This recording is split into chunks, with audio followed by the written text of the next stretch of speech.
1월 27일 수요일 황양수의 뉴스 브리핑 시작하겠습니다.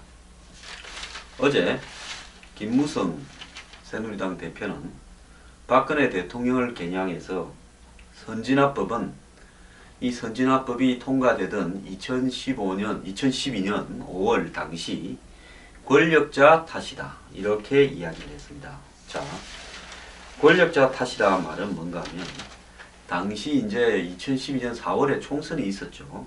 그 총선에 공천권을 행사했던 대통령이 찬성으로 돌았으니까 반대를 하던 의원들도 다 찬성으로 돌았다. 즉 그때 박근혜 대통령은 비대위원장이었습니다.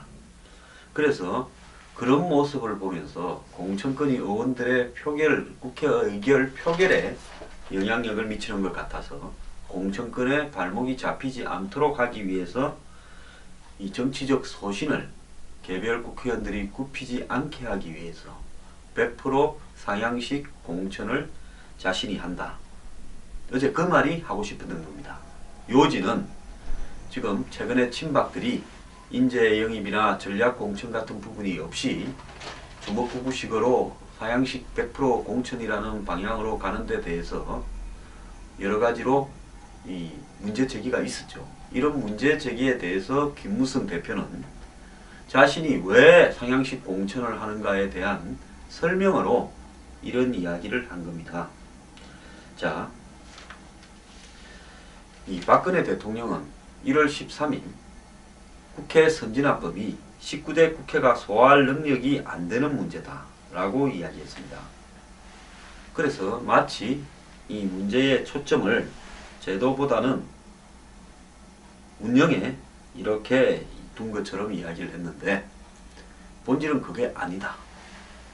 즉 가장 힘이 센 권력자가 찬성하면 다 따라서 찬성하고 반대하면 다 따라서 반대하는 행태가 문제인데 그것을 근절하기 위해서는 상향식 공천이 핵심이다.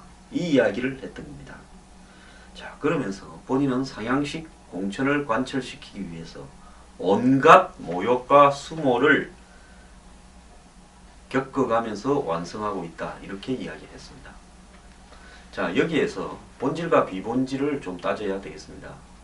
박근혜 대통령이 2012년 5월에 국회 선진화법이 잘 될 거라고 항상 국회의원들을 이렇게 좋은 측면에서 생각하고 찬성했던 부분은 그 뒤에 이면에 현재 여야 적대적 대립구도, 이념구도, 지역구도가 얼마나 심각한지 몰랐던 부분은 맞습니다. 자, 이 부분에 대해서는 나도 이렇게 심각할 줄 몰랐다. 그런 부분에서 나의 판단 착오가 있었다 하면 되는 겁니다. 자, 그렇다고 지금 국회의 선진화법에 관한 문제가 당시 권력자 탓이다? 저는 그렇게 보지 않습니다. 지금 대통령이요, 최고 권력자로 있음에도 불구하고 작년 5월 29일 날 국회법 개정안에 새누리당의 국회의원이 100여 명 가까이가 대통령의 행정입법을 제안하는, 한마디로 국회가 행정부의 우위에 서는 법안 통과에 새누리당에서만 100여 명 가까이가 찬성을 했습니다. 이게 권력자의 눈치를 보는 겁니까? 자기 하고 싶은 대로 다 했죠. 그렇지 않습니까? 정작 김무성 대표도 당대표 경선에서 친박 서청원 의원을 누르고 됐고, 국회의장도 친박 황우려를 누르고 정의화가 됐고, 서울시장 선거도 친박이 추천했던 김황식 전 총리를 누르고 정몽준 의원이 되지 않았습니까? 자, 지금 권력자의 눈치를 보는 의원이 있습니까? 솔직히 말하면 권력자의 눈치를 보게 만드는 재주도 없어서 문제 아닙니까? 저는 박근혜 대통령이 당을 운영하는 방식에 대해서 문제가 좀 있다고 봅니다. 너희들 마음대로 해라고 내버려 두든지, 안 그러면 통제를 하려면 민주주의 원칙이니 뭔 일을 눈을 딱 감고 일정한 부분은 한국 국회의원 수준으로는 안 된다 생각하고 완벽하게 통제를 하든지 했어야 되는 겁니다. 죽도 밥도 아니라서 저는 유감스러운데요.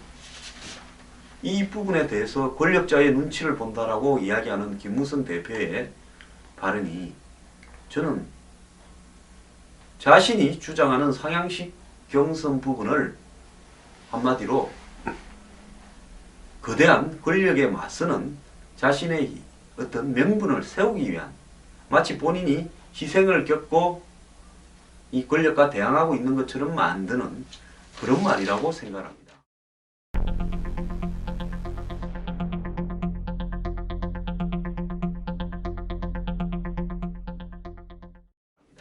솔직히 따져봅시다. 상향식 경선을 김무성 대표가 왜 합니까? 자, 김무성 대표는 2014년 7월달 당대표 경선에서 청와대에 바람직하지 않은 그런 어떤 눈치들을 무시해버리고 출마해서 당대표직에 당선되었습니다. 그리고 그 이후에 당의 비박들이 다수가 됐습니다. 당의 국회의원이 157명이면 그 중에 한 100여 명 이상은 비박이 되었을 겁니다. 그래서 김무성 대표는 본인이 지금 다수를 점하고 있는 현직 의원이나 또 원외에서도 김무성 대표를 지지하는 사람이 다수일 겁니다. 항상 정치판에서 국회의원이나 현역 당협위원장쯤 되는 사람들은 권력이 미래 권력에 대해서 줄을 서지 이제 꺼져가는 현재 권력에 대해서는 줄을 서지 않습니다. 그렇기 때문에 김무성 대표는 현재 의원이나 현재 당협위원장들이 그대로 공천을 가장 많이 받는 시스템이 본인이 제일 바람직한 거죠. 왜 바람직하냐? 자, 이번 총선에서도 많이 공천하면 자기 사람을 그 사람 중에 많이 살아나올 거고, 그러면 7월 달에 전당대회에서도 김무성 대표가 내미는 비박계 주자가 이길 거고, 자, 그러면서 당의 우위를 점해 가다가 대선 후보 경선이나 안 그러면 위원집정부제 개헌에서 본인이 주장하는 대로 당을 끌고 갈 수가 있겠죠. 그래서 김무성 대표는 솔직히 자기의 대선이나 개헌에 대한 입장 때문에 현재의 의원이나 당협위원장 분포가 바뀌지 않기를 바라기 때문에 상향식 경선, 오픈 프라이머리, 국민경선, 안심번호 국민경선 이런 이름으로 밀어붙이고 있는 것이죠. 그러지 않습니까? 그래서 자기가 유리한 방향을 가고자 하면서 그것을 마치 권력자가 한마디 하면 거기에 따라 획획 도는 이런 태행적 정치 구조를 막기 위해서 본인이 결단을 한 것처럼 그렇게 말을 하면 안 되는 거라고 저는 보고 있습니다. 김무성 대표는 예를 들어서 박근혜 대통령이 국회 선진화법을 심각하게 고민하지 않고 찬성으로 도는 바람에 많은 의원들이 역시 그냥 따라 돌면서 고민이 없이 우리가 이걸 통과시킨 부분이 있다. 이 정도까지만 이야기하면 그렇게 말을 할 수도 있는 겁니다. 그런데 그거를 핑계 삼아가지고 권력자의 눈치를 보지 않기 위해서 상향식 경선을 한다. 지금 새누리당의 많은 의원들과 당협위원장들이 김무성 대표의 눈치 안 봅니까? 엄청 보지 않습니까? 그래서 그 사람들 원하는 대로 상향식 경선이라는 명목을 해주고 컷오퍼도 안 하고, 그리고 새누리당의 당협위원장이나 현역 의원들이 전부 다가 양질이고 바꿀 필요가 없고 문제가 없고 부패가 없습니까? 30, 40%는 바꿔야 됨에도 불구하고 국민이 바꿔야 된다. 국민이 뭘 알고 바꿉니까? 그러니까 현재 분포를 공천 직후에도 그대로 갖고 가고, 그리고 많이 공천하면 많이 살아서 돌아오겠죠. 선거에서 그대로 갖고 가고, 그걸로 대선 붙이고자 하는 거 아니겠습니까? 개헌이나. 그래서요, 온갖 수모와 이 모욕을 견뎠다는데 그 수모와 모욕의 내용을 좀 이야기를 해보시는 게 좋지 않겠나 생각을 합니다. 국회법 개정한 때 당한 게 모욕입니까? 안 그러면 이원집정부제, 오스트리아식 이원집정부제 분권적 개헌을 하겠다에다가 또 한마디 듣고 말 안 한 게 모욕입니까? 아니, 모욕과 수모를 견디지 말고 할 말 다 하시지 그랬습니까?